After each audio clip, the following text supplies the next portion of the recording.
हे बघा आपला झक्कास आणि मस्त असा हा चिवडा तयार झालेला आहे। हे बघा किती क्रिस्पी आणि छान असा हा पातळ पोह्यांचा चिवडा बनलेला आहे। तर मी ही रेसिपी आता तुमच्यासोबत शेअर करते। त्याआधी माझ्या चॅनलला सबस्क्राईब करा, लाईक करा आणि शेअर करा।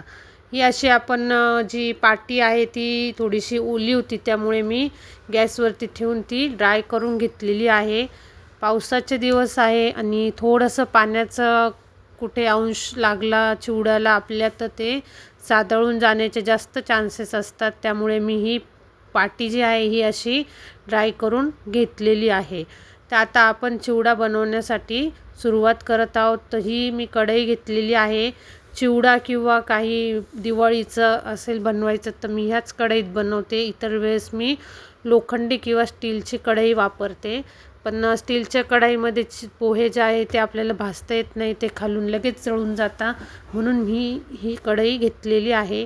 आता यामध्ये आपण ॲड केलेले आहे थोडेसे तेल आणि आता यामध्ये आपण थोडी अशी हळद टाकून टाकणार आहोत पोहे। तर हे बघा मी आता थोडी हळद ॲड केली आहे, जेणेकरून आपल्या पोह्यांना परतवतानाच येल्लो असा कलर येतो आणि छान असा आपला चिवडा तयार होतो। तर हे पोहे आता पावसाचे दिवस असल्यामुळे थोडेसे सॉफ्टच झालेले असतात, तर ते आपल्याला असे कडक क्रिस्पी करून घेण्यासाठी ते आपल्याला गॅसवरती पहिले असे हलवून घ्यायचे आहे, भाजून घ्यायचे आहे कढईमध्ये। तर हे बघा हळूवार हलवायचं आहे, नाही तर आपल्या चिवड्याचा जो आहे तो भुगा होऊन जातो। तर आता मी हे अशा पद्धतीने हे हलवून घेत आहे मैत्रिणींनो। तर आपल्याला आज मला चिवडा खाण्याची इच्छा झाली, मुलांचं पण चालू होतं, मम्मी चिवडा फक्त दिवाळीलाच बनतो का, बनव चिवडा, त्यामुळे मी आता हा चिवडा बनवलेला आहे। तर हे बघा आता हे जे पोहे थोडे मी ॲड करते यामध्ये, म्हणजे आपल्या 2 वेळेसच्या कढईमध्ये पोहे हे पूर्णपणे भाजून होतील।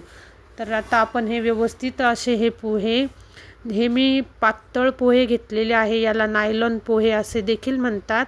दुसरे जे असतात ते आपले खाण्याचे पोहे असतात, ते दगडी पोहे म्हणतात त्याला, आणि ते जाड असतात, त्याचा जो चिवडा असतो तो असा कडक कडक होतो। आणि हे जे पातळ पोहे असतात याचा चिवडा हा खूप असा क्रिस्पी होतो। दुकानात हे पोहे सहज आपल्याला मिळून जातात आणि हे भाजण्यासाठी जास्त मेहनत घ्यावी लागत नाही, हे लवकरच असे भाजून क्रिस्पी क्रिस्पी होत असतात। तर हे बघा मी असं हे पोहे जे आहे ते भाजून घेतलेले आहे। हे बघा खूप छान असा पिवळा कलर त्याला आलेला आहे, आपण हळद ॲड केली होती त्यामध्ये। हे बघा आता आपण एकदम हळूवारपणे हे पोहे जे आहे ते भाजून घेत आहोत, खाली लागणार नाही याची पण आपल्याला काळजी घ्यायची आहे। तर आता हे पोहे मी काढून घेणार आहे आणि यामध्ये मी आता आपले जे दुसरे पोहे उरलेले होते ते पण मी आता गरम करून घेणार आहेत। म्हणजे आपले सगळे पोहे हे गरम करून आपल्याला असे छान असे भाजून घ्यायचे आहे, जेणेकरून आपला चिवडा जो आहे तो क्रिस्पी क्रिस्पी आणि असा कुरकुरीत असा होतो। तर हे बघा आपण हे जे पोहे आहे हे आता उरलेले जे माझे पोहे होते मी ते परत असे भाजून घेतलेले आहे। आता यामध्ये मी तेल वगैरे काही टाकलेलं नाही आहे, खूप असं तेल आपण वापरणार नाही आहोत, त्यामुळे मी हे आता असेच भाजून घेणार आहे आणि यामध्ये अशीच वरतूनच हळद टाकून घेणार आहे, जेणेकरून ते थोडेसे पिवळसर कलरचे होतील। तर यामध्ये मी तेल न टाकता वरतूनच हळद ॲड करून घेतलेली आहे। आपल्या कढईला ऑलरेडी थोडंसं तेल हे असतंच, त्यामुळे हे जे पोहे आहे हे आता त्यामध्येच भाजून घेणार आहोत। माझा ओटा पण खूप असा मी वॉश केलेला होता, त्यामुळे ओला आहे, ते पाणी मी आधी काढून घेते, जेणेकरून आपल्या चिवड्याला कुठे पाणी वगैरे नाही लागलं पाहिजे। तर हे बघा आता हे पोहे जे आहे हे मी परत आता असे हलवून घेणार आहे। आपल्याला हे कमी गॅसवरच भाजायचे आहे, मोठ्या गॅसवरती जर आपण भाजले तर ते सॉफ्टच राहतात, ते एवढे क्रिस्पी होत नाही आणि जळून जातात, त्यामुळे ते आपल्याला कमी गॅसवरच असे परतवून घ्यायचे आहे। आणि परतवताना पण काळजी घ्यायची आहे, जेणेकरून त्यांचा खूप असा भुगा होणार नाही। हळूवार पद्धतीने आपल्याला हे असे भाजून घ्यायचे आहे। तर आता हे माझे पोहे भाजून झालेले आहे, हे पण मी त्या पाटीमध्ये काढून घेणार आहे आणि आता आपण पुढे चिवड्याला सुरुवात करणार आहोत. तर हे बघा, हे पण मी पाटीत काढून घेतलेले आहे. आणि आता पाटी अशी मोकळीच घ्यायची जेणेकरून आपल्याला चिवडा त्यामध्ये व्यवस्थित असा हलवता येईल. तर हे बघा, आता हे खालीवर करून घेतलेले आहे मी पोहे, ज्याचा चिवडा आपण बनवणार आहोत. तर आता त्याच कढाईमध्ये मी घेणार आहे थोडंसं तेल, आणि तेल व्यवस्थित तापू दिल्यानंतर त्यामध्ये आपण टाकणार आहोत शेंगदाणे. तर मी हे एक अर्धी वाटी शेंगदाणे घेतलेले आहे, जे मी आता हे तेल तापलेलं आहे यामध्ये व्यवस्थित असे ब्राऊन होईपर्यंत, आपल्याला खूप ब्राऊन होऊ द्यायचे नाही आहे, कारण ते गरम तेलामध्ये ब्राऊन होऊ दिले का ते बाहेर काढल्यानंतर जळकट असे लागतात. त्यामुळे शेंगदाणे जे आहे ते एकदमच असे ब्राऊन होण्याच्या आधीच आपल्याला काढून घ्यायचे आहे. खूप ब्राऊन होऊ द्यायचे नाही आहे.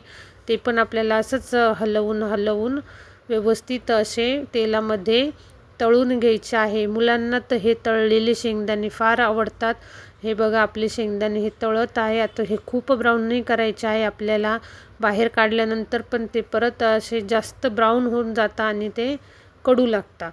तर आता हे शेंगदाणे असे थोडेसे माझे अजून बाकी आहे तळण्यासाठी, तर ते मी आता व्यवस्थित तळून घेते. आणि साईडला आपण पाटीत जो चिवडा बनवणार आहोत त्यामध्येच मी हे डायरेक्ट असे टाकून घेणार आहे. तर हे बघा, आपले शेंगदाणे हे आता थोडेसे ब्राऊन होत आहे. खूप ब्राऊन करायचे नाही, नाही तर ते जळून जातात. आता हे बघा, थोडेसे असे मी ब्राऊन होऊ दिले, खूप नाही. आणि मी हे आता काढून घेणार आहे. खूप छान असे ते कुरकुरीत पण होऊन जातात. खूप अशा मोठ्या गॅसवरती आपल्याला हे तळायचे नाही आहे, हे कमी गॅसवरतीच तळून घ्यायचे आहे. हे बघा, मी हे शेंगदाणे तळून त्या पाटीमध्ये टाकलेले आहेत. आता ह्या डाळ्या ज्या सगळ्यांच्याच घरामध्ये असतात, आपण चटणी बनवतो त्यामध्ये याचा यूज केला जातो. आणि कोणी मसाल्यांमध्ये पण, मसाल्याची जी काळी भाजी असते त्यामध्ये देखील डाळ्या या वापरत असतात. तर हे बघा, आता ह्या डाळ्या पण आपल्याला खूप अशा ब्राऊन होऊ द्यायच्या नाही आहे. त्या पण तेलातनं वरती काढल्यावर अजून ब्राऊन होऊन जातात. त्यामुळे थोडासा असा ब्राऊन कलर आल्यावरती आपल्याला ह्या डाळ्या पण काढून घ्यायच्या आहे, जेणेकरून त्या अशा कुरकुरीत होतील आणि जळलेल्या अशा लागणार नाहीत. हे बघा, थोड्याशा अशा मी ब्राऊन होऊ देणार आहे ह्या डाळ्या. आणि आता ह्या डाळ्या आपण काढून ह्या पण त्या पाटीमध्येच टाकून घेणार आहोत. तर हे बघा, मी ह्या डाळ्या अशा सर्व काढून घेतलेल्या आहे. आता हे थोडेसे काजूचे जे काप केलेले होते ते मी यामध्ये टाकले आहे. तुम्हाला वाटलं तर तुम्ही अजून जास्त काजू देखील टाकू शकतात, पण मी आता हे एवढेच टाकत आहे. काजू पण सेम आपल्याला शेंगदाणे किंवा डाळ्यांसारखेच तळून घ्यायचे आहे. खूप असे लाल होऊ द्यायचे नाही, नाही तर ते पण कडू लागतात. तर हे बघा, थोडेसे असे ब्राऊन होऊ द्यायचे आहे आणि काढायचे आहे. आता हे माझे काजू जे आहे टाकलेले, हे ब्राऊन कलरचे थोडेसे असे झालेले आहे, ते मी बाहेर काढून घेते आणि त्या पोहे ज्या पाटीमध्ये आहे त्यामध्ये टाकून घेते. आता मी ह्याच तेलामध्ये थोडासा असा ह्या हिरव्या मिरच्या कापून ज्या आहेत त्या टाकलेल्या आहेत. कोणी लाल मिरची पावडर पण यूज करतं हा चिवडा बनवण्यासाठी, पण मी हा हिरव्या मिरच्या टाकून, म्हणजे आपल्याला हा पिवळा चिवडा बनवायचा आहे म्हणून मी हिरव्या मिरच्या आपल्याला व्यवस्थित अशा तळून घ्यायच्या आहेत, जेणेकरून आपला चिवडा हा सादळणार नाही. मिरच्या व्यवस्थित कुरकुरीत तळून झाल्या की त्यामध्ये आपण टाकणार आहोत कोथिंबीर, जिरे, मोहरी, कढीपत्ता. हे बघा, छान अशी आपली ही फोडणी जी आहे ही तयार झालेली आहे. खूप असे कष्ट किंवा वेळ लागत नाही हा चिवडा बनवण्यासाठी. उभ्या पण हा चिवडा होऊन जातो. तुम्हाला वाटत असेल तर तुम्ही यामध्ये मक्याचे पोहे पण तळून टाकू शकतात. आता गौरी गणपती पण बसणार आहे, लेडीज आता चिवडा पण बनवणार आहे, तर मी ही साधी सोपी अशी रेसिपी तुमच्यासोबत शेअर केलेली आहे. आपल्याला हे जे कढीपत्ता, कोथिंबीर आहे हे देखील असे क्रिस्पी होईपर्यंत तेलामध्ये तळू द्यायचे आहे, नाहीतर ते पण असे सॉफ्ट असल्यावरती आपला चिवडा पण हा लवकरच सॉफ्ट होऊन जातो.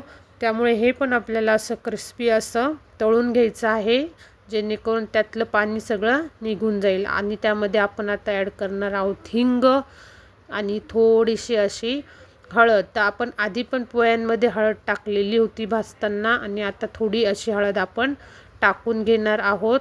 आणि थोडीशी एकदम थोडी अशी चवीला लाल मिरची, तुम्ही हिरवी मिरची स्किप करून फक्त लाल मिरची पावडर पण टाकू शकता, पण मी दोन्ही पण असं थोडं घेतलेलं आहे. हिरव्या मिरच्या मी जास्त घेतलेल्या आहे आणि लाल मिरची पावडर ही थोडीच घेतलेली आहे, नाहीतर आपला चिवडा जो आहे तो खूप असा तिखट होऊन जातो. आता यामध्येच मी हे जे आपण फोडणी केलेली आहे ही टाकून घेणार आहे. टाकताना काळजी घ्यायची आहे मैत्रिणींनो, अंगावर उडणार नाही याची, नाहीतर चटका बसण्याची शक्यता असते. तर हे बघा फोडणी छान टाकून घेतलेली आहे यावरती. आता मी हा चिवडा जो आहे तो तुमच्या समोरच असा मिक्स करत आहे. तर खूप छान असा चिवड्याला आपल्या कलर आलेला आहे आणि खूप असा क्रिस्पी झालेला आहे आपला चिवडा. हे बघा तुम्ही बघू शकता. आपण फोडणीमध्येच मीठ टाकणार नाही आहोत. चिवड्याला जे आहे ते मीठ वरतून टाकायचे असते, म्हणजे तो असा छान खारट आणि असा आपण त्यामध्ये पिठी साखर पण ॲड करतो, तो असं गोड आणि खारट असा त्याची टेस्ट लागत असते. हे बघा मीठ आपण वरतून असे टाकून घेतलेले आहे. आणि आता आपण यामध्ये पिठी साखर देखील टाकणार आहोत. तर पिठी साखर बनवण्यासाठी मी घरातलीच साखर यूज केलेली आहे. आणि माझ्याकडे मनुके पण होते. मनुके पण खूप छान लागतं आपल्याला चिवड्यामध्ये. आणि ते आपल्याला मनुके जे आहे ते तळून वगैरे घ्यायचे नाही, असेच घ्यायचे आहे. आणि आता मी ही ॲड केलेली आहे पिठी साखर. तर हे बघा खूप छान असा आपला चिवडा हा तयार झालेला आहे. पिठी साखर मी आपल्या साखरेपासूनच बनवून घेतलेली आहे मिक्सरमध्ये. आणि आता हे जे सगळं आहे हे आपल्याला व्यवस्थित असं हलवून घ्यायचं आहे, जेणेकरून मीठ पिठी साखर जी आपण टाकलेली आहे ती पूर्ण ह्या पोह्यांना लागून जाईल आणि आपला चिवडा हा टेस्टी बनणार आहे. तर हे बघा एकदम सोप्या पद्धतीने मी सांगितलेलं आहे. अगदी न येणाऱ्या लेडीज किंवा मुली ट्राय करता हा चिवडा बनवण्यासाठी, ते तर खूप सहज पद्धतीने बनवणार आहे माझा हा व्हिडिओ पाहून. तर माझा हा व्हिडिओ तुम्हाला कसा वाटला आणि माझा हा चिवडा पण कसा वाटला नक्की कमेंट करा. हे बघा छान असा आपला हा चिवडा बनलेला आहे. तर ही माझी रेसिपी बघण्यासाठी माझ्या चॅनलला लाईक करा, सबस्क्राईब करा आणि शेअर करा. Thank you friends.